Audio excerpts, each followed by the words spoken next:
গ্রামের নাম গংগ্রামখালী এবং দারিয়াপুর নতুনপাড়া, মাগুরা জেলার শ্রীপুর উপজেলার ৫ নং দারিয়াপুর ইউনিয়নের সুন্দর দুইটি গ্রাম গংগ্রামখালী এবং দারিয়াপুর। আজ আপনাদেরকে ঘুরিয়ে দেখানোর চেষ্টা করব গংগ্রামখালী এবং দারিয়াপুর গ্রামের অংশবিশেষ, বিশেষ করে নদীর কূল। চলুন একসাথে ঘুরে দেখা যাক দুই গ্রামের অংশবিশেষ। প্রথমে দেখাবো গংগ্রামখালীর ঘাট এলাকা। একসময় খুবই সাজানো গোছানো ছিল এই জায়গাটি। ভিডিও দেখেই বুঝতে পারছেন, সর্বনাশা নদী সবকিছুই নদীর গর্ভে বিলীন করে দিয়েছে।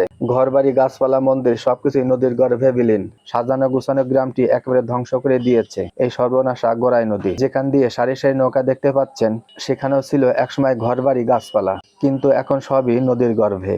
আপনারা এখন যে জায়গাটি দেখতে পাচ্ছেন, এটা হচ্ছে দারিয়াপুর নতুনপাড়ার নদীর কূল। আসছে বর্ষা মৌসুম, নদীর পাড়ের মানুষের দুঃখ দুর্দশা সীমাও থাকবে না। কতজনের ঘরবাড়ি, দোকানপাট, গাছপালা, মসজিদ, মন্দির চোখের পলকে চলে যাবে বা যাচ্ছে সর্বনাশা নদীর পেটে। এবারের বর্ষা মৌসুমে কি হাল হয় সবই দেখতে পারবেন। আজ আপনাদেরকে ঘুরিয়ে দেখানোর চেষ্টা করলাম মাগুরা জেলার শ্রীপুর উপজেলার ৫ নং দারিয়াপুর ইউনিয়নের গংগ্রামখালী এবং দারিয়াপুর নতুনপাড়ার নদীর কূল বা ঘাট এলাকা। আশা করি আজকের ভিডিওটি আপনাদের ভালো লেগেছে। আমাদের আজকের আয়োজন এ পর্যন্তই। আবারও আপনাদের মাঝে হাজির হব নতুন কোনো ভিডিও নিয়ে। সে পর্যন্ত আমাদের সঙ্গেই থাকবেন। এতক্ষণ যারা আমাদের ভিডিওটি দেখছিলেন, সবাইকে অনেক অনেক ধন্যবাদ। সবাই ভালো থাকবেন, সুস্থ থাকবেন। আল্লাহ হাফেজ।